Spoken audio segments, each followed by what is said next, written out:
দেখতে দেখতে পিতার কোলে পুত্র প্রাণ হারালো। মৃত সন্তানকে নিয়ে গিয়ে গঙ্গার পাড়ে গিয়ে মাটি খুঁড়ে সন্তানের সমাধি দিল। গঙ্গা থেকে স্নান করে শুদ্ধ বসন করে ঘরে ফিরে এসে বিগ্র গোপীনাথের সামনে দাঁড়িয়ে বললেন, গোপীনাথ, সর্বস্ব কেড়ে নিলে তুমি, কি নিয়ে বাঁচবো আমি? তুমি কি করলে গোপীনাথ? আমি আর বাঁচতে চাই না, আমি আর বাঁচতে চাই না। একদিন, দুদিন, 3 দিন হয়ে যায়, আর গোপীনাথের সেবা দেয় না, নিজেরও সেবা হয় না। সারাদিন ঘরের মধ্যে গড়াগড়ি দিয়ে কাঁদে আর বলে, গোপীনাথ কোথায় গেলি বাবা? একবারে সে আমায় বাবা বলে ডাক। গোপীনাথ, গোপীনাথ ফিরে আয় বাবা, একবার বাবা বলে ডাক। ওরে তুই ছাড়া যে আমার আর কেউ নেই গোপীনাথ, একবার বাবা বলে ডাক। করুণাময় ভগবান বিগ্র থেকে সচল মূর্তি ধারণ করে 1 পা 2 পা করে পুত্র সেজে গোবিন্দ ঘোষের কাছে এসে ডাকছে, বাবা, বাবা। কে?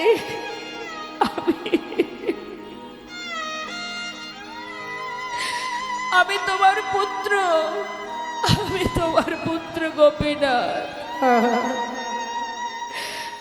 আমার পুত্র? কে আমার পুত্র? আমার তো আর কোনো পুত্র নেই।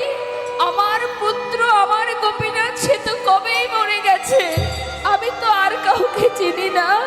কে তুমি? চলে যাও। বাবা, তুমি তোমার সন্তানের নাম রেখেছিলে আমার নামের সাথে এক করে। তুমি বলেছিলে তুমি 2 পুত্রের পিতা। এই জগতে কারোর 2টো সন্তান থাকলে যদি একটি মারা যায়, তবে কি বাবা আরেক সন্তানকে না খাইয়ে রাখে? আজ 4 দিন হলো আমায় কিছু খেতে দাওনি। আমার যে বড় খিদে পেয়েছে, কিছু খেতে দাও। ও তুমি এসেছো?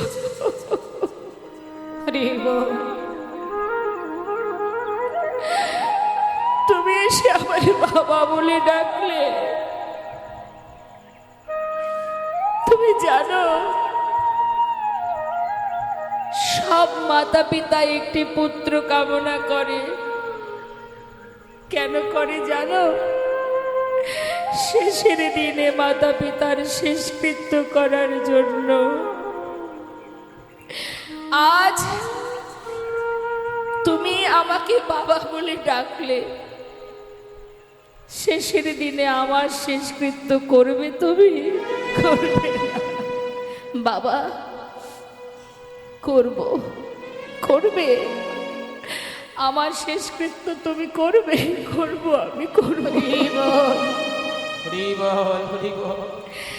আমার জন্য তুমি কাছা নেবে? নেব। তুমি আমার জন্য পিণ্ড দেবে? দেব বাবা, দেব। তুমি আমার জন্য 1 মাস সম্পিষণ্য খাবে? হ্যাঁ, আমি খাবো, আমি পালন করব বাবা। 1 দিন নয়, 2 দিন নয়, তোমার অঙ্গ স্পর্শ করে কথা দিলাম, পৃথিবীতে যতদিন চন্দ্র সূর্যের উদয় হবে, আমি ততদিন তোমার শেষকৃত্য করে যাব। এবার কিছু খেতে দাও। গোবিন্দ ঘোষ কয়েক বাড়ি থেকে কিছু ভিক্ষা করে রন্ধন করে সেবা দিলেন। এইভাবে কিছুদিন যেতে না যেতে গোবিন্দ ঘোষ আর পারে না চলতে, শয্যাশায়ী হলেন। অন্তিম মুহূর্ত, মৃত্যুকাল সম্মুখে তার। প্রতিদিন ভগবান পুত্র রূপে তার নিকটে এসে তার পাশে বসে গলাটা জড়িয়ে ধরে ভক্তও কাঁদে, ভগবানও কাঁদে। বাবা, কষ্ট হচ্ছে তোমার? না, কষ্ট কেন হবে? অন্তিম সময় যখন আসে সকলেরই যে এমনই হয়। এসেছি মানেই তো যেতে হবে। কাঁদিস না, আমায় একটা কাজ করে দেবে? বলো বাবা। আজ আর মনে নেই যে পুত্র সে যে ভগবান পাশে বসে আছে, কারণ অন্তিম মুহূর্ত তো সব বিস্মরণ হয়ে গেছে। ভেবেছে নিজের পুত্র। ও গোপীনা, বাবা আমায় একটু চরণামৃত এনে দে না। স্বয়ং ভগবান পাশে বসে স্বয়ং নিজেই সচরণামৃত পান করালেন। বাবা বলো, আর কিছু বলবে? গোপীনাথ, আমার শিয়রের পাশে এক জোড়া করতাল আছে, বিদায় নেবার আগে একটু নাম শোনাবে বাবা।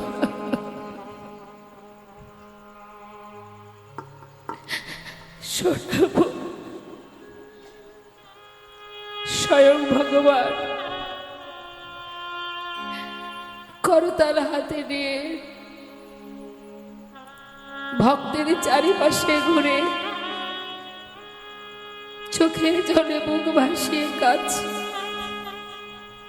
আর মহামন্ত্র জপ করে ভক্তকে শোনাচ্ছে। হরে কৃষ্ণ হরে কৃষ্ণ কৃষ্ণ কৃষ্ণ হরে হরে হরে রাম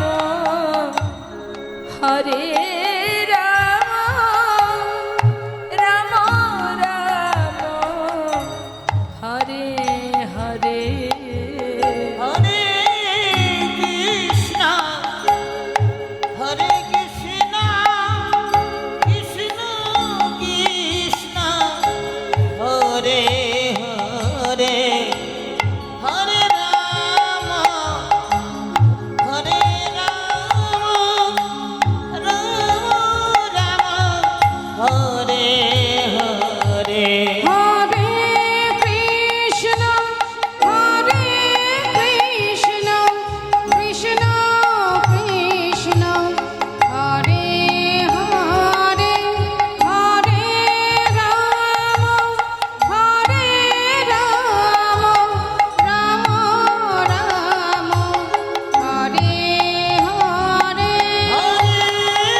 গৌরহরি চলে গেলেন আর দায়িত্ব দিয়ে গেলেন প্রতিদিন ভিক্ষা করে সেবা দেবার জন্য সঞ্চয় করে রেখো না। প্রতিদিন যা পায় সঞ্চয় না করে দিনে 4 বার ভগবানের সেবা দেয়। 1 বছর যেতে না যেতেই যে প্রভু বলে গেলেন বিবাহ করতে। 1 বছর হতে না হতেই সুকন্যার যোগাযোগ করে একটা শুভ দিন দেখে বিবাহ করলেন। বিবাহের পর স্ত্রী ঘরে এলো, সেদিন থেকে সেবা গেল একবার কমে, হয়ে গেল 3 বার। সন্তান হলো একটি, ছেলের নাম রাখলেন ভগবানের নামে। ঘরে যে বিগ্রহ আছে কি নাম তার? গোপীনাথ। আবার ছেলের নাম রেখেছে গোপীনাথ। কেন? শেষের দিনে মৃত্যুর সময় সব যদি ভুলে যায়, নিজের সন্তানের নাম তো ভুলবো না, তার নাম ধরে ডাকলে তো গোপীনাথের নাম উচ্চারণ করা হবে। দেখবেন অনেক পরিবারে আছে মা বাবা ভগবানের নামে সন্তানের নাম রাখে, তাতে অনেক মঙ্গল মা। এর অনেক প্রমাণ আছে অজামিল, যে ভগবানকে মানে জাতিতে ব্রাহ্মণ ছিল, কাজ ছিল তার চুরি করা। তার ছোট ছেলের নাম ছিল নারায়ণ। শেষকালে অন্তিম সময়ে নিজের পুত্রকে ডেকে বৈকুণ্ঠ কৃপা লাভ করেছিলেন। তবা আজ কি হলো না, সন্তান যেদিন ঘরে এলো ছেলের নাম দিলেন গোপীনাথ। আর যেদিন সন্তান ঘরে এলো সেদিন থেকে ভগবানের সেবা আরও একবার কমে হয়ে গেল 2 বার। এটা গোবিন্দ ঘোষ না, এটা আমাদের ক্ষেত্রেও হয়। সংসার বড় হয়ে গেলে তখন ভগবানের প্রতি সময়টা কমে যায়। ভগবান দেখলেন যেমন দিয়েছি তেমন কেড়ে নেব, কারণ ভক্তকে মায়ার বাঁধনে বাঁধব না, ভক্তকে মায়ার বন্ধন থেকে কাটানোই আমার কাজ। এবার কি করলেন? সবার আগে কেড়ে নিলেন তার স্ত্রীকে। ভিক্ষা করে এসে নিজের স্ত্রীকে ডাকছে, মাধবী যা কিছু ভিক্ষা করেছি 2 ভাগ করো, 1 ভাগ রন্ধন করো, আমি চললাম গঙ্গায়, স্নান করে এসে গোপীনাথের সেবা দেব। এসে দেখছে ঝোলাটা পড়ে আছে, রান্না হয়নি। মাধবী মাধবী বলে ডাকতে ডাকতে ঘরের ভিতরে প্রবেশ করে দেখলেন যে বিগ্রহ গোপীনাথের চরণে তার স্ত্রী মাধবীর অসার দেহ। বুকের মধ্যে স্ত্রীকে নিয়ে চিৎকার করে কাঁদছে। পাড়াপড়শি ছুটে এসে সান্ত্বনা দিয়ে বললেন, শান্ত হও গোবিন্দ, তোমার হলে তোমায় ছেড়ে যেত না, সোমার তো নয়, যিনি দিয়েছেন তিনি নিয়েছেন, তাই কেঁদো না। সংসারে যে সন্তানটুকু আছে তাকে নিয়ে সুখে থাকো। পাড়াপড়শির সান্ত্বনা পেয়ে নিজে হাতে তার স্ত্রী শেষকৃত্য করলেন, কিছু বললেন না প্রভুকে। কিন্তু দুর্ভাগ্য এটাই, সন্তানের জন্য সেবার বস্তু ভুল করে ভগবানকে দেয়, আর ভগবানের সেবার বস্তু ভুল করে নিজের পুত্রকে দেয়। প্রভু দেখলেন মায়ার বন্ধনে আমার ভক্ত সেবা অপরাধী হচ্ছে, যে বাঁধনটা আছে ওটাও কাটিয়ে নিতে হবে। ছেলের বয়স হলো 5 বছর। একদিন বাবার কোলে বসে জিজ্ঞাসা করলেন, বাবা আমার মা কোথায়? সবারই তো মা আছে, আমার মা কোথায়? বাবা কি উত্তর দেবে? সন্তানকে কোলের মধ্যে নিয়ে সারা গায়ে হাত বুলিয়ে বলে, আমি তো আছি, আমি তোর মা, আমি তোর বাবা। কিন্তু এটা তো আর সন্তানের প্রশ্নের উত্তর নয়। 5 বছরের শিশু, সে মা বাবার কাছে বায়না করছে, বলো আমার মা কোথায়? আমার মা তো আমাকে কোলে করে আদর করে না, আমাকে খাওয়ায় না, আমাকে ঘুম পড়ায় না, বাবা আমার মা কোথায়? সহ্য করতে না পেরে বলে ফেললেন, যদি মায়ের কথা জানতে চাস তবে মন্দিরে যে গোপীনাথ আছে ওর কাছে গিয়ে জিজ্ঞাসা কর তোর মা কোথায়। ছোট্ট বালক বাবার কথাকে বিশ্বাস করে যেই না বাবা গঙ্গায় স্নানে গেছে, মন্দিরে প্রবেশ করে বিগ্রহ গোপীনাথের সামনে পুত্র গোপীনাথ মা মা বলে চিৎকার করে কাঁদতে লাগলেন। গোপীনাথ, বাবা বলল তুমি নাকি জানো আমার মা কোথায়? বলো না গোপীনাথ, আমার মা কোথায়? বলে দা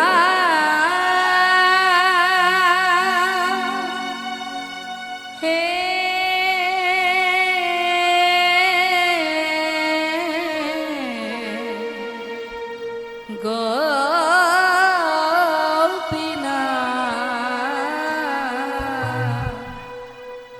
বলো বলো কোথায় আমার মা?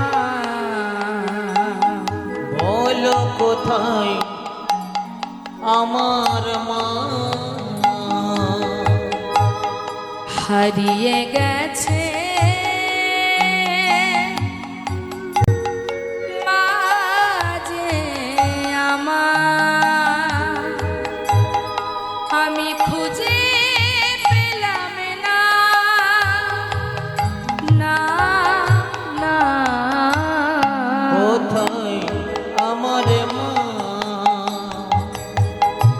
বলে দাও হে গোপীনা বলো কোথায় আমার মা ডাকি আমি মা মা বলে মা যে আমায় নেয় না কোলে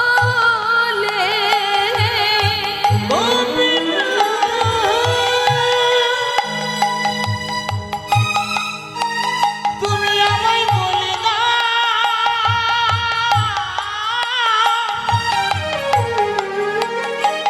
বলো কোথায় আমার মায়া আছে গোপীনা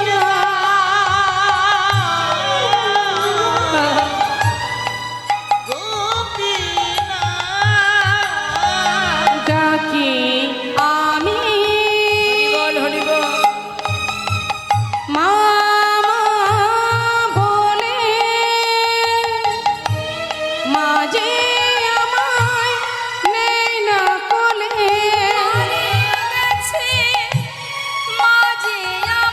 হারিয়ে গেছে মা যে আমার খুঁজে পেলাম না বলো বলো কোথায় আমার মা বলে দাও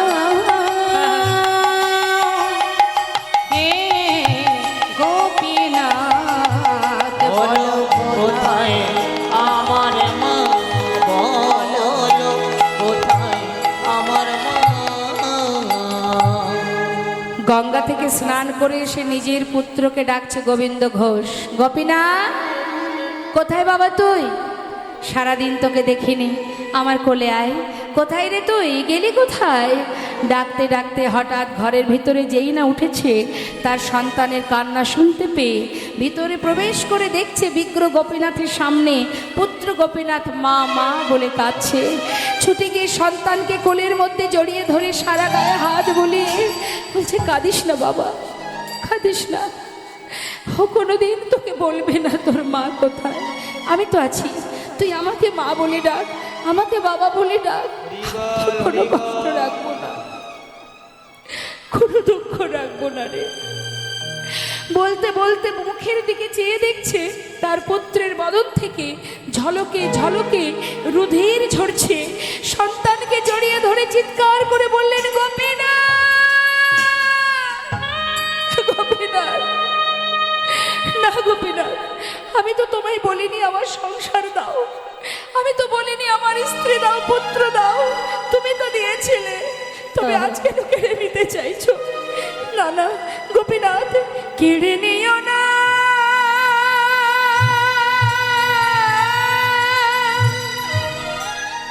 প্রভু গো,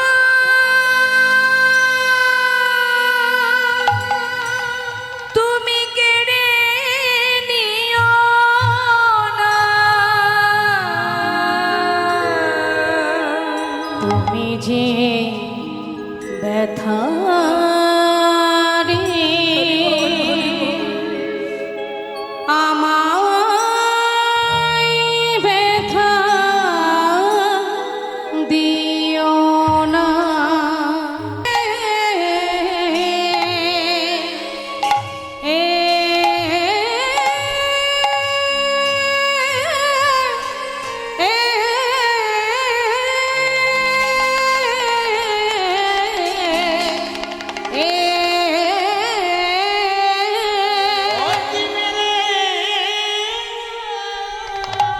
দেখো দেখো মায়ার অন্ধ কারে হে ওই আহারে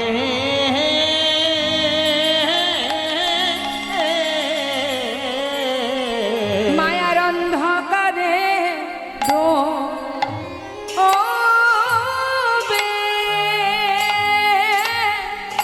রো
ঘোর তিমি পিয়া আহায়া আহা মরি রে ও পিয়া মরি রে কলি ঘর তিমি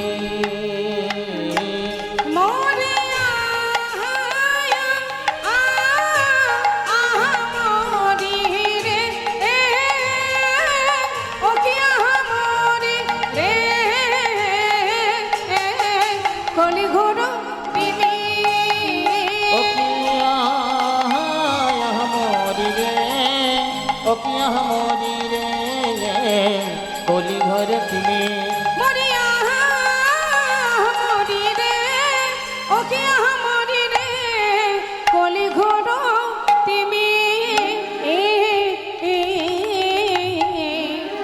কলি ঘর তিমির গরাশিল জগজন ধর্ম করম রহুদু ধর্ম কনম রুদু কলিঘর তিমির গরাশিল জগজন ধর্ম করম রহুদু। কলিঘর তিমির কথার অর্থ হচ্ছে, তিমির কথার অর্থ হলো অন্ধকার। ঘোর কলিযুগে মায়ারূপ অন্ধকার কলিহত জীবকে আচ্ছাদন করেছে বলেই জীব তার আসল স্বরূপ সত্তা ভুলে গেছে। আমাদের পরিচয় কি, কি আমাদের ঠিকানা, কোথায় আছি, কি করণীয়, কিছুই আমাদের মনে নেই।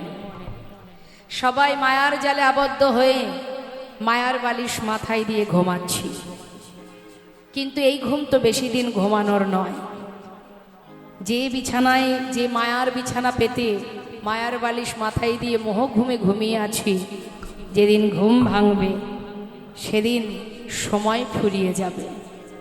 সেদিন আমরা ভুলে যাব আমরা কি জন্য পৃথিবীতে এসেছিলাম, কি আমাদের করণীয় ছিল, আমাদের কর্তব্যটা কি ছিল, কি করব বলে এসেছিলাম আমরা। শ্রেষ্ঠ জনম মানব জনম, জগতে যত জীব আছে তার মধ্যে শ্রেষ্ঠ হলো এই মানব জনম। কেন শ্রেষ্ঠ?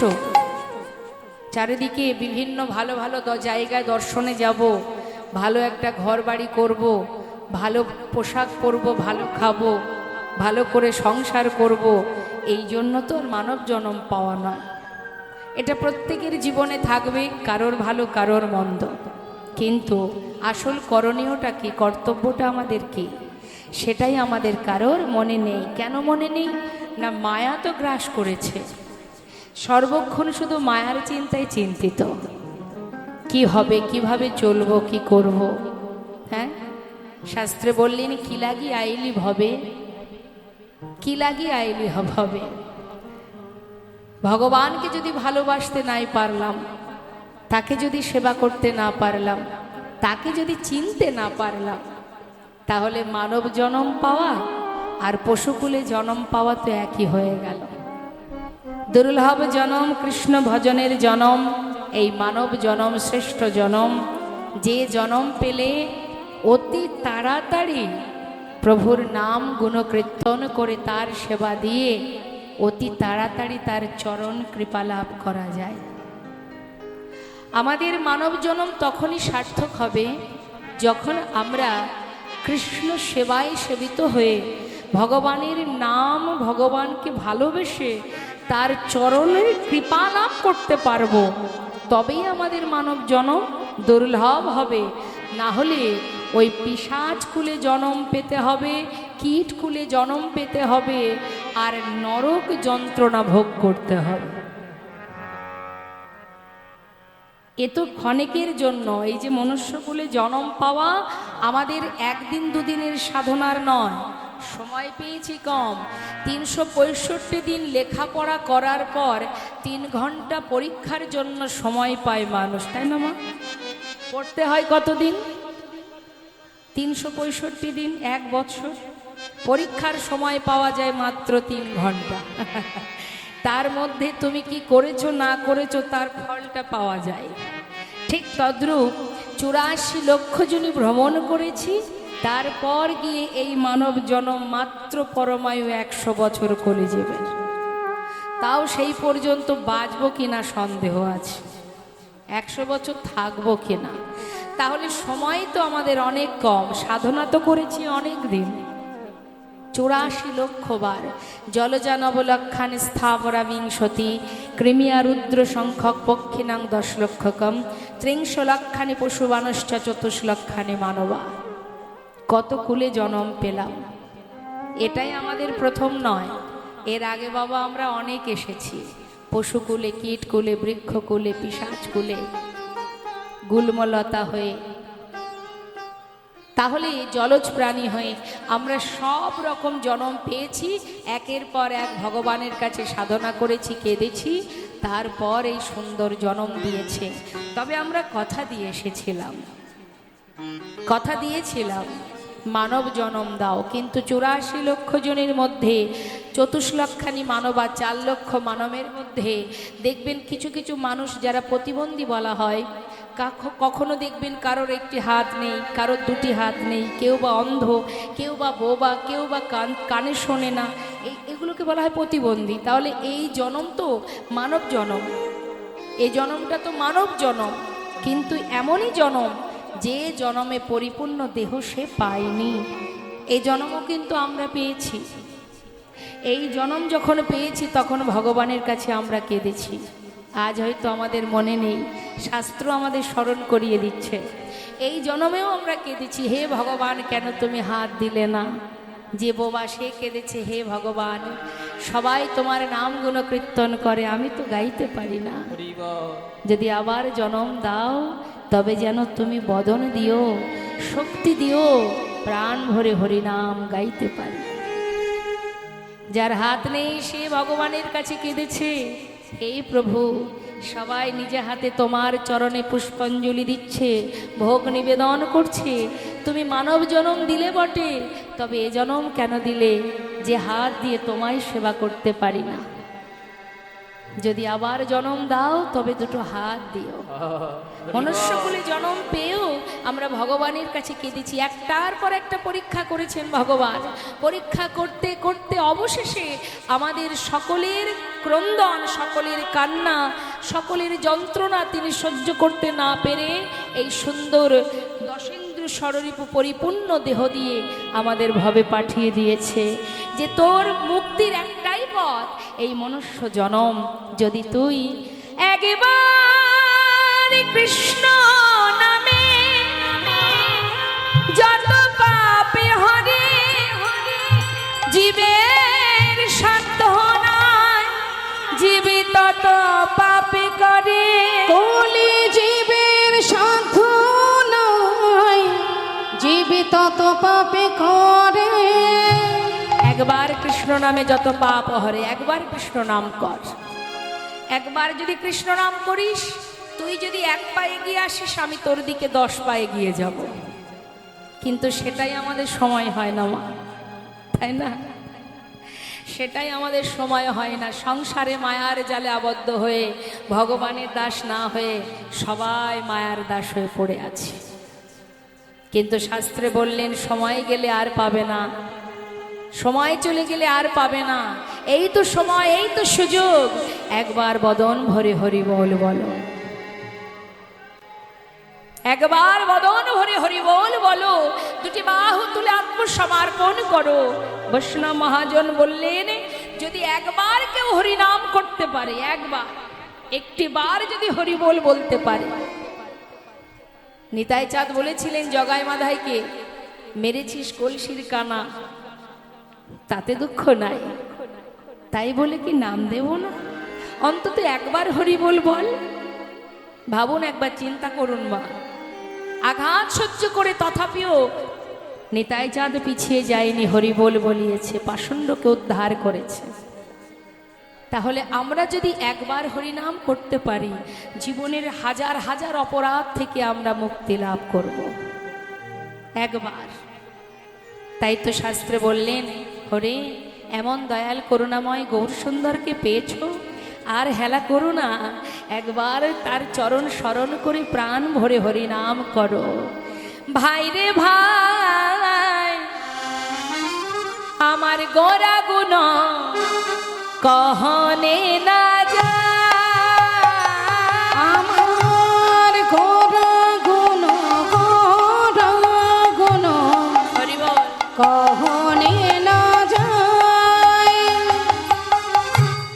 কত শত আনন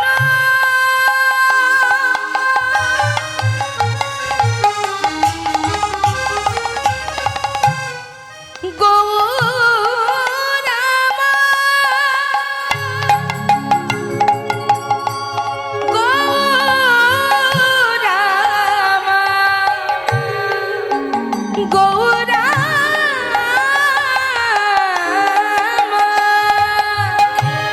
কত শত আনন কত চতুরানন ওই না কত শত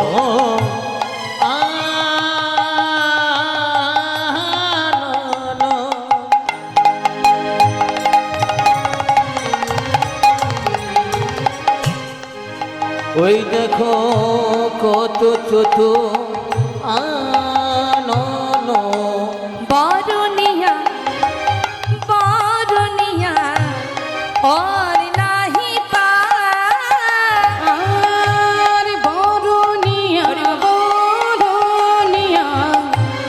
ওরে নাহি পায় চতুর্মুখে যে না বলিতে না রে ওই চতুর্মুখী যে না আমি বলতে না রে চতুর্মুখ কার গো মা মানে চারটে বদন কার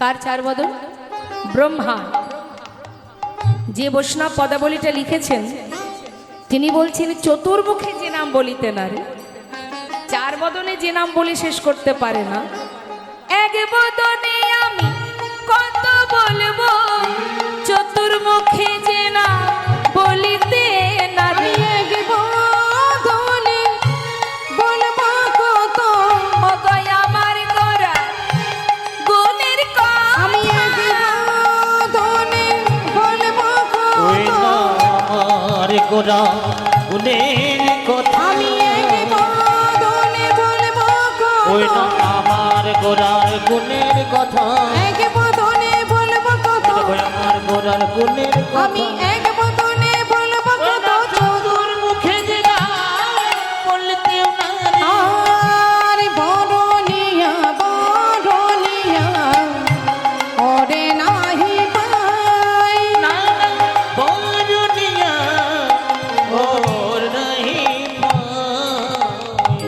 শুধু আমার আপনার মতো মানুষের কথা বাদ দিচ্ছি বাবা কত রাজা কত মন্ত্রী যে কিনা গৌরচরণ স্মরণ করে নিজেদেরকে সঁপে দিয়েছে মা সাধারণ মানুষের কথা বাদ দিচ্ছি যেমন শুধু আমার আপনার মতো হিন্দু ভক্ত নয় কত মুসলমান ভক্ত আছে যারা নিজেকে সঁপেছে গৌরচরণে তার অনেক অনেক প্রমাণ আছে তোমরা কুঞ্জ সাজাও গো আজ আমার প্রাণনাথ আসিতে পারে এই গানটি কার লেখা একজন মুসলমান ভক্ত আব্দুল করিম তাহলে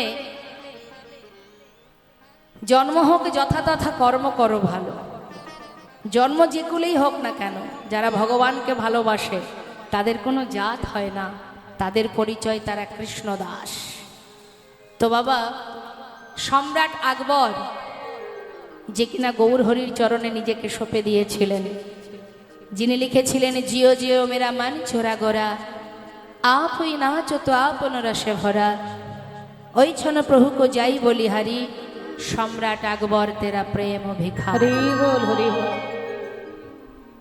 নাসির মাহমুদ যার লেখা পদাবলী আপনারা শ্রবণ করেছেন খেলত রাম সুন্দর শ্যাম মোহন মূরতি মধুর ধাম চাঁদ কাজী যার সমাধি আপনারা নিশ্চয়ই মায়াপুরে গেছেন মায়াপুর পার করলেই চাঁদ কাজীর সমাধি আছে যিনি নিমাইকে বড় ভালোবাসতেন যে কাজী সাহেব যার কণ্ঠে মালা তুলসীর মালা পরিয়ে দিয়েছিলেন স্বয়ং মহাপ্রভু যে কাজী সাহেব বলেছিলেন যে আমার মৃত্যুর পর আমার সমাজ আমার শেষকৃত্য করবে না যেহেতু আমি তোমার চরণ শরণ নিয়েছি প্রভু, তাই আমার কেউ পাই। তাই প্রভু বলেছিলেন আমি তো আছি, আমি তোমার শেষকৃত্য করব। স্বয়ং প্রভু সমাধি করে দিয়েছিলেন, যে সমাধিতে একটি চাপা বৃক্ষ আছে, কাঠ চাপা বৃক্ষ, যেখানে সারা বছরই পুষ্প প্রদান হয় ওই সমাধিতে। প্রভুর কৃপা মা ঠাকুর হরিদাস, যিনি মুসলমান কোলে জন্ম নিয়েছিলেন, যা শেষকৃত্য করেছিলেন গৌরহরি। কত ভক্তের কথা বলবো। কাজী নজরুল ইসলাম গৌরকে ভালোবাসতেন, আর আমরা এমন সাধের মানব জন্ম পেয়ে আপন কোনটি পর কোনটি সেটি এখনো বুঝে উঠতে পারলাম না। সময় চলে গেল।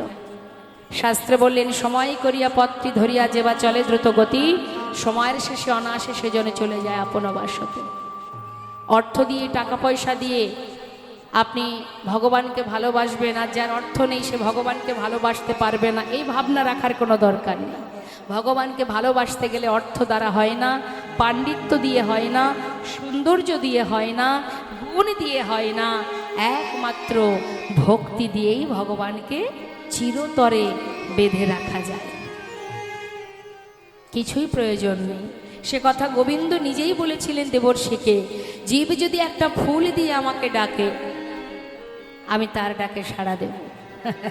যিনি বিশ্ব ব্রহ্মাণ্ডের মালিক মা, একবার চিন্তা করতে হবে। আপনি এই বাড়ির মালিক, কোনো অর্থ দিয়ে, কোনো বিষয়, কোনো জিনিস দিয়ে আপনার মন জয় করা যাবে না। আপনার মন জয় করতে গেলে আপনারই তো সব, তাহলে সেগুলো আপনাকে দিলে আপনি খুশি হবেন না। যদি হৃদয় দিয়ে কেউ আপনাকে ভালোবাসে, তবেই আপনি কিন্তু তার হয়ে যাবেন। তা গোবিন্দ, যার সৃষ্টি ধরিত্রী, যার সৃষ্টি এই পৃথিবী, এই মর্তধাম, তাকে কি আর অর্থ দিয়ে ভগবানকে কি কাছে পাওয়া যায়? যায় না, কখনো নয়। শুধু একটি ফুল দিয়ে যদি কেউ ডাকে, আমি তার ডাকে সাড়া দেব।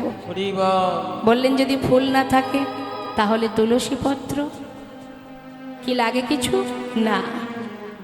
এটা কখনো ভাববেন না যে বাড়িতে হরিবাসর হচ্ছে, বৈষ্ণব সেবা হচ্ছে, ভগবান তো তার, আমার তো কিছু নেই, এটা কখনো ভাববেন না। তার একটা প্রমাণ আপনাদের দিই, শুনুন তাহলে। ভগবান কৃষ্ণ আর অর্জুন দুই বন্ধু, মানে দুই ভক্ত যাচ্ছে, ভক্ত ভগবান দুজনে যাচ্ছে পথে। হঠাৎ অর্জুনের প্রচণ্ড খিদে পায়। তখন গোবিন্দকে বলছে, সখা আমার কিন্তু প্রচণ্ড খিদে পেয়েছে, কিছু সেবার ব্যবস্থা করতে হবে। গোবিন্দ বলছে, খিদে যখন পেয়েছে ঠিক ব্যবস্থা একটা করতে হবে, চলো দেখি কি করা যায়। কিছুটা পথ যাবার দেখছে একটা বেশ বড় সড়ো একটা বাড়ি, খুব সুন্দর, দোতলা তিনতলা বাড়ি। দূর থেকে দেখে বলছে অর্জুন গোবিন্দকে যে, কৃষ্ণ দেখো দেখো, একটা বিশাল বড় বাড়ি দেখা যাচ্ছে। বাড়ি আছে মানে মানুষ আছে, আর মানুষ যদি থাকবে তাহলে নিশ্চয়ই কিছু খাওয়ার পাওয়া যাবে, চলো দেখি। সেখানে গেলেন। বাইরে থেকে চিৎকার করে, সাধুর বেশ ধরে গেছে মা, সাধুর বেশ ধরে দুইজনে গেছে, ডাকছে, বলে ভিতরে কেউ আছো? একজন বাইরে বেরিয়ে এলেন। কি চাই? প্রচণ্ড খিদে পেয়েছে, কিছু খাবার পাওয়া যাবে? না না না, এখন অসময়ে কিছু পাওয়া যাবে না, যাও যাও যাও, জ্বালাতন করো না, অন্য কোথাও যাও। দূর দূর করে তাড়িয়ে দিয়েছে। গোবিন্দ দূর থেকে মনে মনে বলছে, তাই তো এলাম যখন আশীর্বাদ করে যাই। অর্জুনকে বলছে, অর্জুন খেতে না হয় পেলাম না, তো যাবার সময় আশীর্বাদ করে যাই, এখন যা আছে যেন তার দ্বিগুণ হয়। যেই না বলেছে অর্জুনের খুব রাগ হয়ে গেছে। মা খেতে দিল না, সম্মান পর্যন্ত করলো না, বসতে দিল না, তুমি তাকে আশীর্বাদ করলে এখন যা আছে তার দ্বিগুণ হোক, এ তোমার কেমন বিচার? গোবিন্দ বললেন, এত তো তোমার জানার দরকার নেই, তোমার খিদে পেয়েছে, দেখি চলো অন্য কোথাও আবার কিছু পাওয়া যায় কি। বেশ কিছুটা পথ যাবার পরে দেখছে একটা ছোট্ট কুঁড়ে ঘর, খড়ের ছাওয়া, ছোট্ট একটা কুঁড়ে ঘর। বাইরে থেকে দর্শন করে বলছে অর্জুন, নিশ্চয়ই এখানে কিছু পাওয়া যেতে পারে। বলে, আরে দূর, এখানে কি পাবে? এত বড় বাড়িতে গেলাম, সেখানে কিছু পেলাম না, আর এই কুঁড়ে ঘরে কি আছে না আছে তার ঠিক নাই, তুমি এখানে কি পাবে? বলে, চলোই না দেখা যায়। বাইরে থেকে জিজ্ঞাসা করছে, কেউ আছো? ভিতরে আছেন একজন বৃদ্ধা বুড়িমা। ডাকছেন, কে রে তোরা? আমি তো বাবা অত চলতে পারি না, তোরা ভিতরে আয়। ভিতরে নিয়ে আসন পেতে বসতে দিলেন। কেন এসেছিস আমার বাড়িতে? কি জন্য এসেছিস? এই কাঙালিনীর ঘরে? ও বুড়িমা, প্রচন্ড খিদে পেয়েছে, কিছু খাবার হবে? জায়গা পেলি না, এই অভাগিনীর ঘরে এসেছিস খাবে বলে? তা দাঁড়া, এসেছিস যখন শুধু মুখে তোদেরকে ছাড়বো না। আমার গাই গরু আছে একটা, ওটাই আমার সম্বল।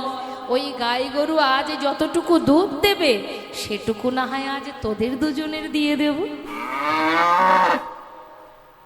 যেই না মা বলেছে ওই গাই গরু একটুখানি দুধ হয়েছে মা, সে 1 গ্লাস দুধ দুইজনের সেবায় দিয়ে দিলেন।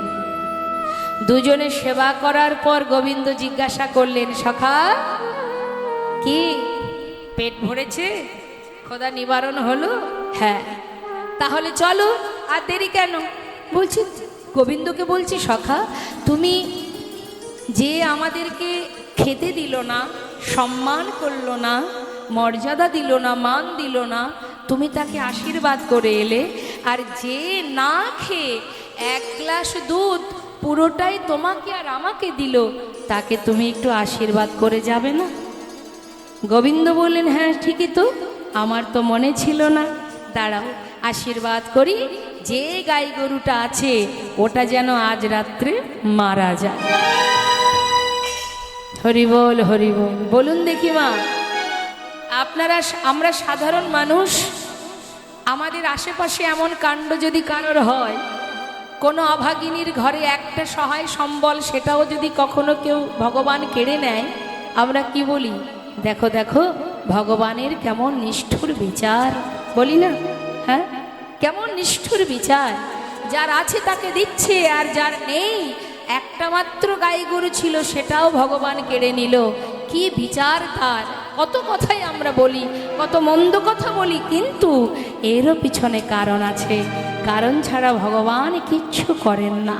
তিনি যেটাই করেন তার পিছনে অবশ্যই কারণ থাকে। আমরা শুধুমাত্র স্বার্থ সিদ্ধির জন্যই ভগবানকে ভালোবাসি বলে যেদিন আমাদের স্বার্থ পূরণ হয় না, আমরা সেদিন ভগবানের বিরুদ্ধে চলে যাই। কিন্তু যারা প্রকৃত ভক্ত হয়, যার প্রমাণে কৃষ্ণ ভক্ত প্রিয় বন্ধু সুদামা একটার পর একটা সব সুখ কেড়ে নিয়ে অবশেষে গাছতলা সার হলো, তথাপিও কৃষ্ণ কৃষ্ণ কৃষ্ণ। যে করে আমার আশ, আমি তার করি সব নাশ, তথাপিও যে না ছাড়ে আমার পাশ, আমি হই তার দাসানুদাস। অর্জুন প্রচন্ড রেগে গেলেন, এ তোমার কেমন বিচার? যার এত কিছু আছে তুমি তাকে দ্বিগুণ করে দিলে, আর যার কিচ্ছু নেই তার একমাত্র সম্বলটুকু কেড়ে নিলে, এ তোমার কেমন বিচার? গোবিন্দ বললেন, অর্জুন তাহলে শোনো, আমি যাকে আশীর্বাদ করে এলাম, আজ যা আছে তার দ্বিগুণ হোক, এটা অর্থ ধন সম্পদ নয়। তার ভিতরে যে আত্ম অহংকার জন্মেছে, সেই আত্ম অহংকারটা যেন দ্বিগুণ হয়। আর যত অহংকার দ্বিগুণ হবে, তত আমার থেকে সে দূরে সরে যাবে। আর যার একটা সহায় সম্বল ছিল ওই গরু, আজকে যদি সেই সম্বলটুকু আমি কেড়ে নিই, তার জীবনের সম্বল হব শুধু আমি। নিতাই গৌর হরিবল হরিবল। তাকে আমি আমার কাছে টেনে নিলাম, সে যখন সব হারাবে তখন কৃষ্ণ কৃষ্ণ কৃষ্ণ, আর তো কিছু বলতে পারবে না মা। যখন তোমার সব হারিয়ে যাবে তখন একজনই সম্বল হবে। তাই ভগবান ভক্তকে নিজের করে টেনে নিলেন। তাই শাস্ত্রে বললেন, মায়ার সংসারে আবদ্ধ হয়ে মায়ার বালিশ মাথায় দিয়ে ঘুমিয়ে আছো, একদিন এই মায়া তোমায় ত্যাগ করবে। কবে জানো? যেদিন তোমার ক্ষমতা ফুরিয়ে যাবে। যেদিন তোমার ক্ষমতা ফুরিয়ে যাবে, চলার শক্তি থাকবে না, সমাজ তোমাকে ত্যাগ করে দেবে, একজন তোমার মাথার উপরে ছায়ার মতো থাকবে, যত সময় তুমি না যাবে তোমার মৃত্যুকাল পর্যন্ত সে তোমার পাশে পাশে আছে, শুধু দেখার নয়ন নেই তাই দেখতে পাচ্ছ না। তাই তো শাস্ত্রে বললেন, এমন করুণাময় দয়াল আর কোনো যুগে ছিল না। ভাই রে ভাই, আমার গোড়াগুলো কহনে না যায়, আমার গোড়াগুলো কহনে না যায়। চতুর্মুখে যে নাম বলিতে নারী, সেই মুখে আমি এক মুখে কত বলবো সেই গৌরের গুণের কথা, এক মুখে কত বলবো। এই তো সময়, এই তো সুযোগ।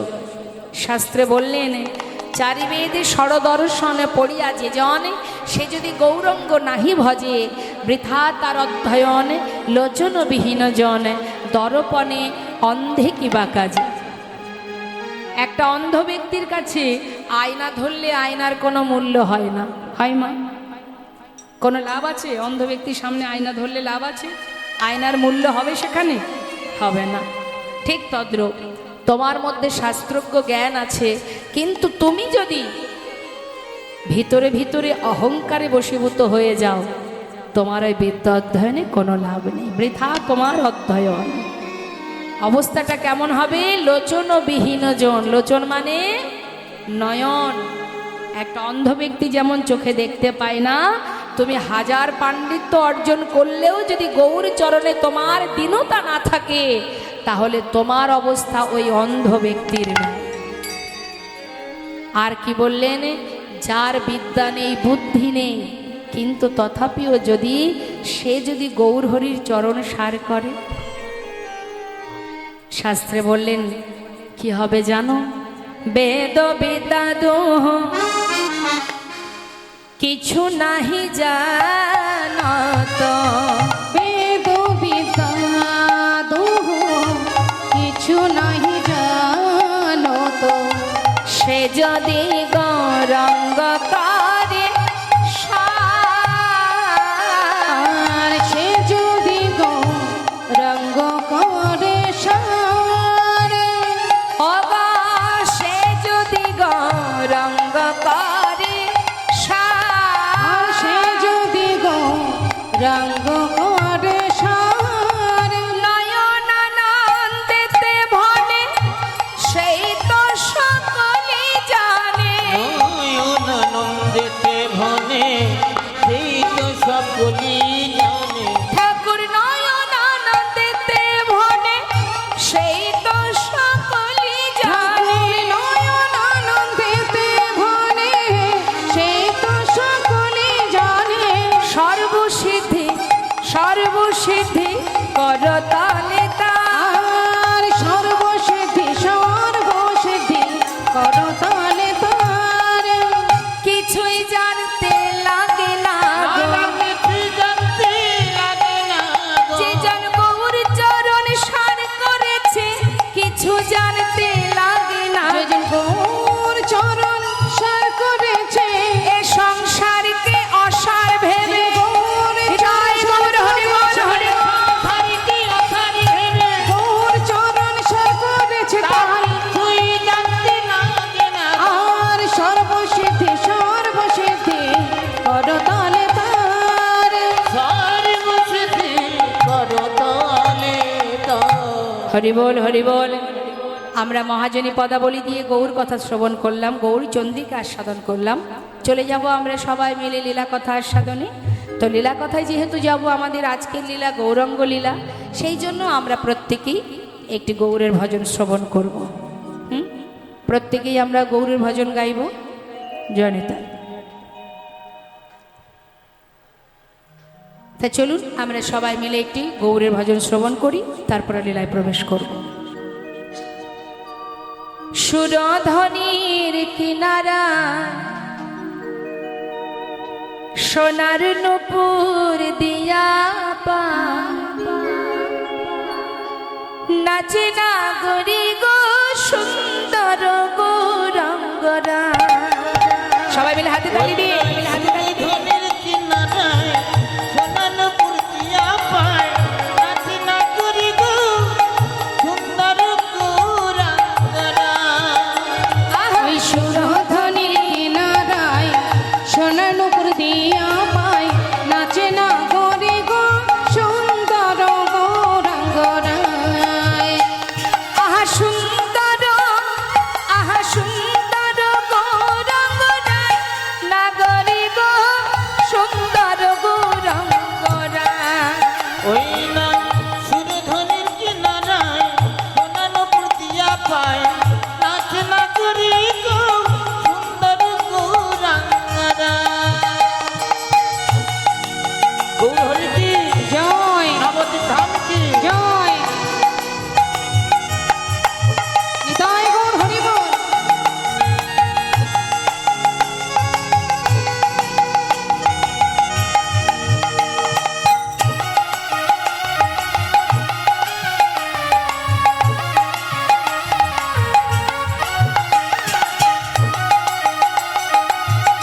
সুন্দর কাকে বলে?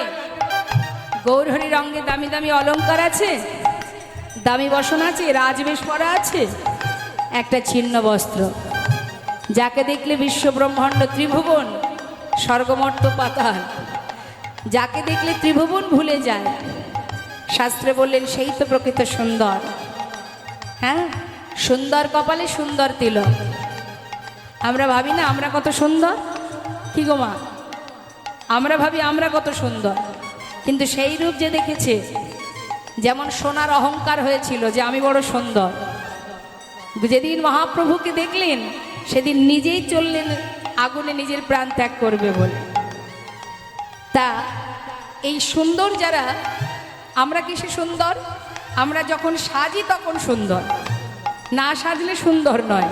আর যে অঙ্গে দামি অলংকার নেই, দামি বসন নেই, তথাপিও সেই সুন্দর।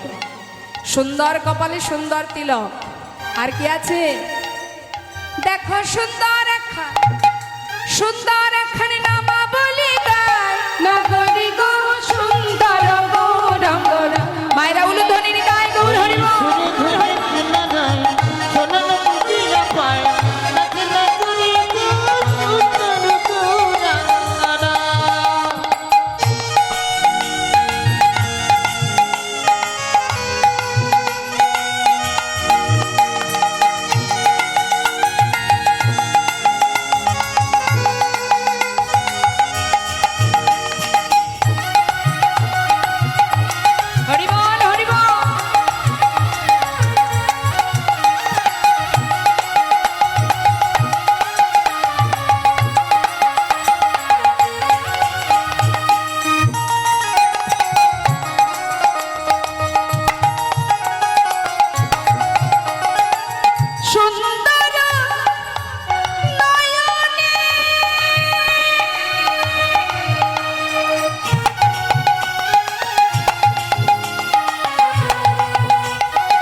সুন্দর নয়নে চাই গোরা যার পানে।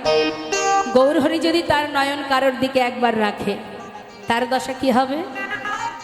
যেমন হয়েছিল নবদ্বীপে মা বিষ্ণুপ্রিয়ার, একবার নয়নে নয়ন দিয়েছিল, ও তার দেহ ছাইরা, এই দেহ ছাইরা তাই নাকি মনটা লইয়া যায় না গরি গো সুন্দর গৌরঙ্গরা। ওই না সুরে ধ্বনি কি নারায় সোনার পুজিয়া পায় না করি গো সুন্দর গৌরাঙ্গরা। সুন্দর গৌরাঙ্গরায়, সুন্দর গৌরাঙ্গরা, সুন্দর গৌরাঙ্গরায়, সুন্দর গৌরাঙ্গরায়। হরি বল নিতাই গৌর হরি বল হরি বল। শ্রীধাম নবদ্বীপ, তার যে কথা সেই কাজ।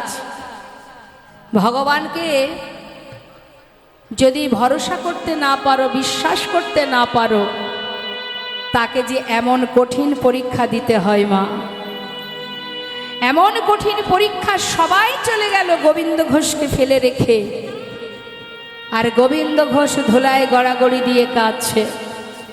কি অপরাধ ছিল তার? ভরসা করতে পারেনি, বিশ্বাস রাখতে পারেনি, সঞ্চয় করেছিল। তার সাজা যদি তাকে ত্যাগ করা হয়, আর আমরা জানতে অজান্তে দিনের পর দিন প্রতিটা মুহূর্ত প্রতি পদে পদে অপরাধ করে চলেছি।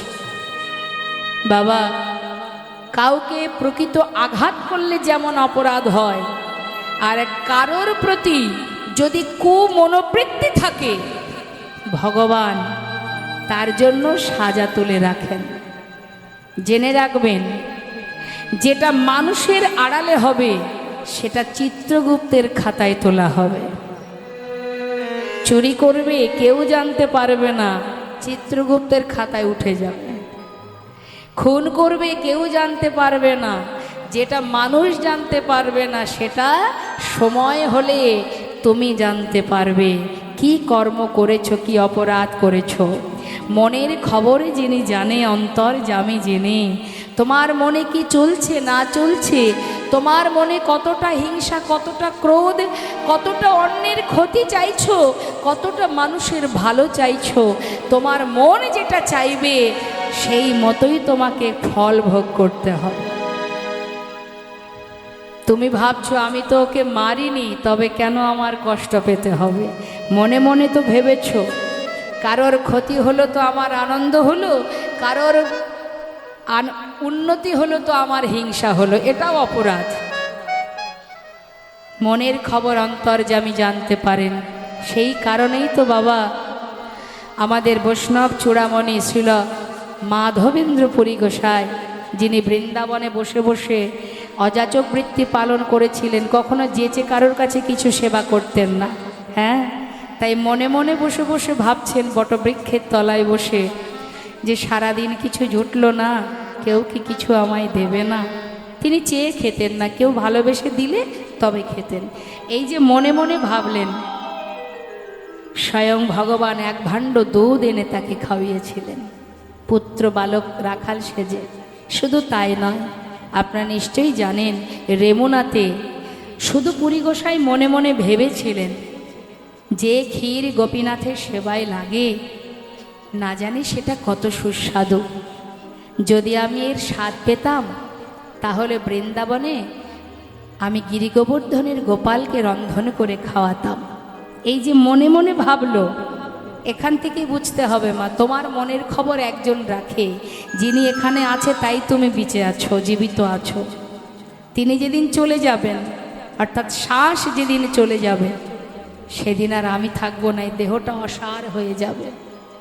তাই মনে মনে যেই না ভেবেছে যে ক্ষীরের স্বাদ যদি পেতাম, আর এই কথাটা ভাবার পরে যেহেতু তিনি অযাচক বৃত্তি পালন করেছিলেন, তার মনের ভিতরে আবার হঠাৎ করে ধিক্কার জন্মালো যে ছি ছি, আমি তো অযাচক বৃত্তি পালন করেছি, তবে আমি কেন চাইলাম, আমার কেন লোভ হলো। কিন্তু প্রকৃত তার লোভ হয়নি, সে গোপালকে রান্না করে খাওয়াবে বলে মনে মনে ভেবেছিলেন। স্বাদ যদি না পায় তাহলে রান্নাটা করব কি করে। সেই করুণাময় গোপীনাথ রাত্রের অন্ধকারে, আহা কি অপূর্ব সেই লীলামা, পুরী গোসাই অন্ধকারে বসে বসে কৃষ্ণ নাম করছে, আর এদিকে ভগবানকে 12টা মাটির পাত্রে অমৃত কেলি ভোগ নিবেদন করা হয়, যেটা আজও বর্তমান। যদি কখনো যান রেমুনাতে যাবেন, দর্শন করে আসবেন। ওই 12টা পাত্রে গুনে গুনে দেওয়া হয়, আবার 12টা পাত্র বাহির করে সবাইকে সেই প্রসাদ বিতরণ করা হয়। কিন্তু সেদিন 11টা পাত্র বাইরে বেরিয়ে এলো, আর একটা পাত্র দেখতে পাইনি। রাত্রে পূজারীকে স্বপ্ন দেখালেন গোপীনাথ, পূজারী আমার বস্ত্রের আড়ালে এক ভাণ্ড ক্ষীর আছে, শিগগিরই ওঠো, উঠে এই ক্ষীর নিয়ে রেমুনার শেষ প্রান্তে শূন্য হাটে আমার ভক্ত বসে বসে নাম করছে, তাকে এই ক্ষীর তুমি দিয়ে এসো। স্বয়ং ভগবান চুরি করেছিলেন, তাই ওই রেমুনার গোপীনাথের নাম ক্ষীর চোরা গোপীনাথ। কার জন্য চুরি করেছেন মা? ভক্তের জন্য। মনে মনে তুমি যেটা ভাববে তার ফল তোমাকে পেতে হবে, তাই সদা সর্বদাই মনের মানসিকতাটাকে শুদ্ধ করতে হবে। কখনো কারোর ক্ষতি নয়, কখনো কারোর মন্দ চাওয়া নয়, সদা সর্বদাই জীবের মঙ্গল হোক, কল্যাণ হোক। তুমি জীবের মঙ্গল কামনা করবে, আর তোমার মঙ্গল করবেন যিনি মঙ্গলময় হরিণী। তাই গৌর হরি বল, হরি বল। তাই আজ ধুলায় গড়াগড়ি দিয়ে কাঁদছে গোবিন্দ ঘোষ, তুমি চলে গেলে দয়াময়। একটি ক্ষীর, আহা একটি হরিতকি সঞ্চয়ের জন্য তুমি আজ আমায় ছেড়ে চলে গেলে। তবে প্রভু গো, আজ তুমি চলে গেছো, তোমাকে আবার ফিরে আসতে হবে। আমি যদি মনে প্রাণে তোমায় ভালোবেসে থাকি। এদিকে অগ্রদীপবাসী গোবিন্দ ঘোষকে দেখে চিনতে পারলেন, যেহেতু পাড়ার ছেলে, সবাই মিলে দেখছি মা গোবিন্দ ঘোষ পথে বসে কাঁদছে, তাকে তার ঘরে সবাই মিলে ধরে পৌঁছে দিলেন। কিন্তু দিলে কি হবে, এতদিন ধরে প্রভুর কাছে থেকে সঙ্গ লাভ করে তার সাথে চলে ঘুরে ফিরে হঠাৎ করে তাকে যদি এক ঘরে আবদ্ধ করে দেওয়া হয়, তার কি আর ভালো লাগে? আহা, আর পারছে না। প্রতিজ্ঞা করলেন ফিরে তোমায় আসতে হবে এক পক্ষ কালের মধ্যে। দেখি তুমি না এসে থাকতে পারো কেমন করে, যদি ডাকার মতো ডাকতে পারি, ভালোবাসতে পারি। একটা দিন যায়, 15 দিনে এক পক্ষ কাল। পথের দিকে নয়ন দিয়ে বসে থাকে আর চোখের জলে বুক ভাসিয়ে কাঁদে। চোখের জলে বুক ভাসিয়ে কাঁদে আর বলে, হে গৌর হরি, হে করুণাময়, হরি বল, হরি বল, হরি হে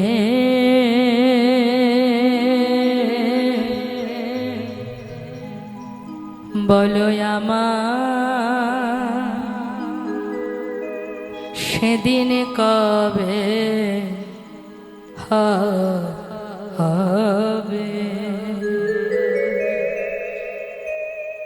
তোমার আশা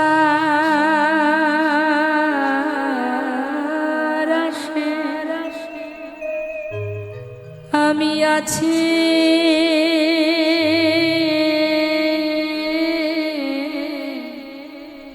বসে তোমার আশা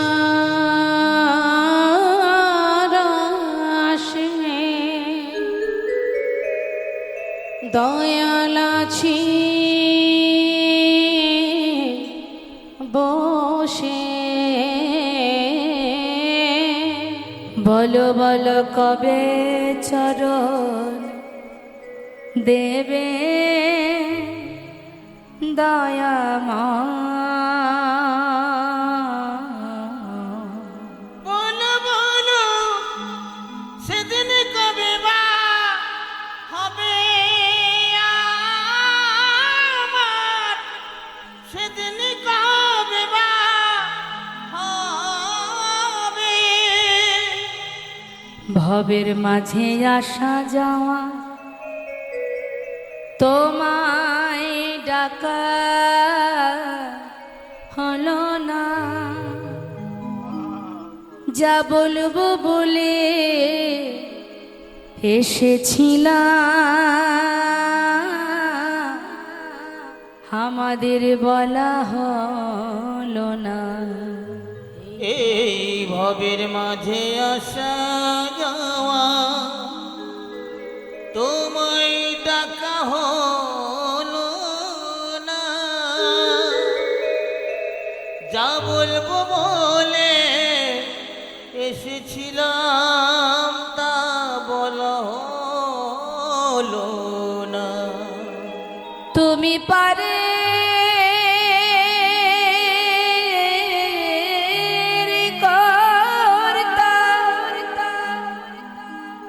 আমি শুনি বার্তা, তুমি পারের কথা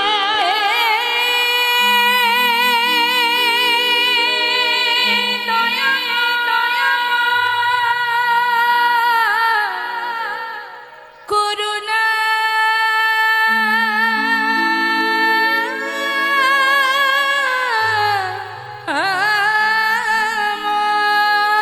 তুমি পারে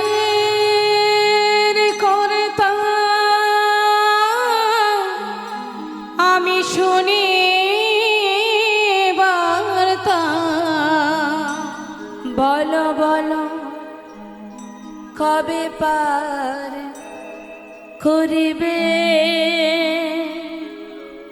আমার,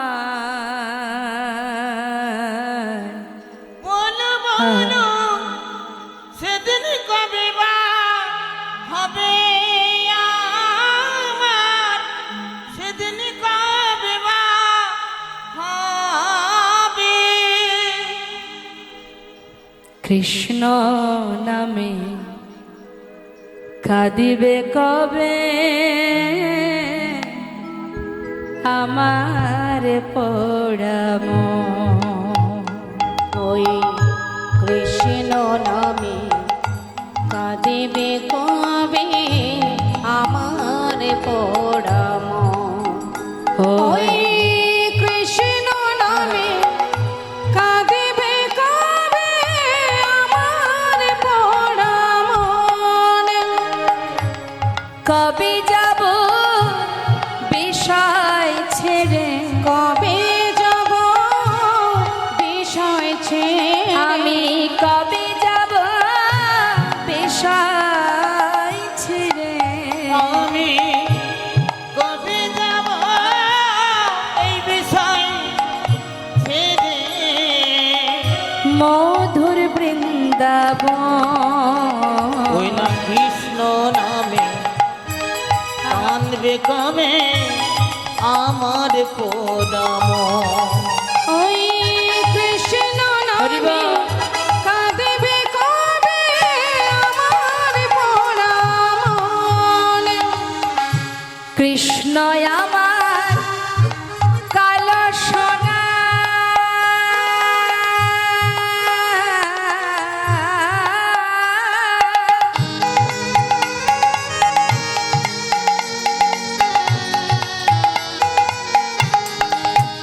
ওই কৃষ্ণ আমার কালো সোনা বনমালী শ্যাম ভুল করিয়া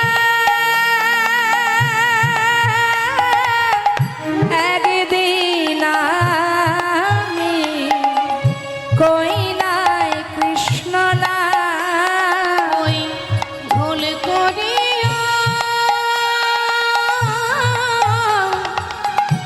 একদিন আমি কই নাই কৃষ্ণ নামে কৃষ্ণ নামটি পারের সম্বল কৃষ্ণ নামটি পারের সম্বল। কৃষ্ণ নামটি পারের সম্বল কৃষ্ণ নামটি পরের সম্বল কবে পাব দর্শন ওই না কৃষ্ণ নিতাই গৌর হরি বল হরি বল কাঁদবে কবে আমার পোড়াম ওই কৃষ্ণ নামে কাঁদিবে কবে আমার পোড়াম কৃষ্ণ নামে হরি বল কাঁদবে কবে আমার পোড়াম দেখতে দেখতে 13 দিন হয়ে গেল মা এলো না প্রভু পারছে না আর থাকতে নিজের প্রাণ বিসর্জন করবে গঙ্গার জলে স্থির করলেন যে দেহে তুমি নেই যার চরণে আমার জায়গা নেই এ প্রাণ আমি আর রাখবো না 13 দিনের দিন নিজেকে গঙ্গার জলে প্রাণ বিসর্জন করবে বলে ত্যাগ করবে বলে যাচ্ছে জলের দিকে এগিয়ে মানে গঙ্গার দিকে গৌরহরি ছিলেন তখন রামকেলিতে তিনি একটা কোষ্ঠী পাথর জলে ভাসিয়ে দিলেন সেই পাথরটা ভাসতে ভাসতে ওই অগ্রদ্বীপের ঘাটে এদিকে এক পা দুপা করে যতবার জলের মধ্যে এগিয়ে যাচ্ছে ওই পাথরটা এসে বারবার তার অঙ্গে লাগছে বারবার গায়ে এসে লাগছে বলে সেটাকে হাতে করে নিয়ে তীরে উঠে আবর্জনার মধ্যে ছুঁড়ে ফেলে দিয়েছে হঠাৎ দৈববাণী গোবিন্দ কে ঘরে ফিরে যা চারিদিকে দেখছে কাউকে দেখতে পাচ্ছে না শুধু দৈববাণী ফিরে যাও গোবিন্দ কে তুমি আমার সামনে এসো আমি দেখতে পাচ্ছি না তোমায় ফিরে যাও নিজেকে বিসর্জন করো না ঘরে ফিরে যাও আর হলো না মরা দৈববাণী শুনে ঘরে ফিরে গেল 13 দিন পার হয়ে আজ 14 দিন 15 দিনে এক পক্ষ কালমা ভক্ত যদি মনে প্রাণে ভগবানকে ভালোবাসতে পারে ভগবান নিজেই ছুটে আসে ভক্তের কাছে ভক্তকে যেতে হয় না স্বয়ং প্রভুই আসেন তার কাছে রামকেলি থেকে আবার ফিরে ভক্তগণকে নিয়ে তিনি এসে পৌঁছালেন অগ্রদ্বীপে দ্বারে এসে দাঁড়ালেন গোবিন্দ কে দরজা খোলো প্রভুর কণ্ঠস্বর তার কি আর চিনতে ভুল হয়? ছুটে এসে দরজাটা যেই না খুলেছে, দেখছে বাইরে গৌরহরি দাঁড়িয়ে আছে, চরণ তলে আছাড় খেয়ে পড়ে চরণ দুটি জড়িয়ে ধরে কাঁদছে। দয়াময়, তুমি এসেছো গৌরহরি, তুমি এসেছো, আমি আর পারছি না দয়াময়, আমি তোমায় ছেড়ে থাকতে পারবো না। তুমি যখন এসেছো কথা দাও আমাকে তুমি আর চরণ ছাড়া করবে না। শান্ত হও, ভক্তি ভরে যদি এমন করে ডাকো, না এসে থাকবো কি করে? এই তো আমি এসেছি, তবে আমি আসার বার্তা অনেক আগে পাঠিয়ে দিয়েছি। পেয়েছো না তো? কেন, গঙ্গায় জলে ডুবে মরতে গিয়ে সেখানে কিছু পেয়েছিলে? পেয়েছিলাম একটা পোড়া কাষ্ঠ, মানে কালো কোষ্ঠী পাথর। তো মা ভেবেছে ওটা পোড়া কাঠ, মরা পোড়ানো কাঠ, তাই কোষ্ঠী পাথরটাকে কাঠ ভেবে, পোড়া কাঠ ভেবে সেটাকে আবর্জনায় ফেলে রেখেছিল। গৌরহরি বললেন, যাও সেটাকে নিয়ে এসো। ছুটতে ছুটতে গঙ্গার পাড় থেকে সেই কোষ্ঠী পাথরটা হাতে তুলে দেখলেন এটা কোষ্ঠী পাথর, কৃষ্ণ নাম লেখা আছে। প্রভুর কাছে এনে দিলেন। গৌরহরি বললেন, শোনো গোবিন্দ, এটাই ছিল আমার আগমন বার্তা, এটা দিয়ে একটি বিগ্রহ তৈরি হবে, আর সেই বিগ্রহ আমি তোমার ঘরে স্থাপন করব। এক ভাস্করে সে বিগ্রহ তৈরি করে প্রাণ প্রতিষ্ঠা করে প্রভু তার নাম দিলেন গোপীনাথ। শোনো গোবিন্দ, প্রতিদিন ভিক্ষাবে, সঞ্চয় করবে না, যা পাবে পুরোটা সেবায় দিয়ে দেবে। আরও বলি শোনো, একা একা ভালো লাগবে না, তাই একটা বিবাহ করো। সারা জীবন পরীক্ষা নিয়েও এখনো পরীক্ষা শেষ হয়নি গো মা। এরপরে এবার সংসার দিয়ে দেখছে যে সংসারে আবদ্ধ হয়ে ভক্ত আমাকে মনে রাখে কিনা। শোনো গোবিন্দ, বিবাহ করে দুইজনে গোপীনাথের সেবা দেবে, কেমন? আর এই যে বিগ্রহ ঘরে স্থাপন করেছি, এই বিগ্রহ আর আমি, আমাদের এই দুই দেহ একই দেহ। আমাতে আর গোপীনাথে একই অঙ্গ হয়, গোপীনাথের সেবা দিলে আমি পাইব নিশ্চয়। গোপীনাথের সেবা দিলে আমি পাইব নিশ্চয়। আমাতে আর গোপীনাথে অভেদ জানিও, শুদ্ধ ভক্তিতে গোপীনাথের সেবা যে করিও। শুদ্ধ ভক্তিতে গোপীনাথের সেবা যে করিও। তাহলে এবার আমি যাই। দয়াময়, তুমি কোথায় যাবে? তুমি জানো না গোবিন্দ কোথায় যাব আমি? আমার মন মানে না, যাব বৃন্দাবনে। ও গো আমার মন মানে না, যাব বৃন্দাবনে। আমার মন মানে না, যাব বৃন্দাবনে। ও গো আমার মন মানে না, যাব বৃন্দাবনে। আহা নয়ন ভরে হেরব সদা, দুটি নয়ন ভরে আমার, দুটি নয়ন ভরে। আহা নয়ন ভরে হেরব সদা ওই মদন মোহনে। আমার মন মানে না, যাব বৃন্দাবনে।